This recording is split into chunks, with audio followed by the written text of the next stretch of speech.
Daily 10 vocabularies. Bundle கட்டு அல்லது தொகுப்பு. Bright பிரகாசமான. Decorate அலங்கரித்தல்.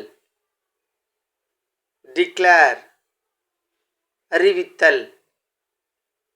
Harsh கடுமையான. Fearless பயமில்லாத.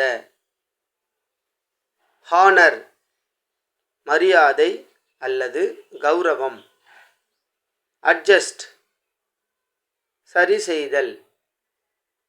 Rescue காப்பாற்றுதல். Caution எச்சரிக்கை. டுடே சேலஞ்ச் தாழ்மையான என்பதற்கான இங்கிலீஷ் vocabulary கமெண்ட் பண்ணுங்க. For more videos, subscribe.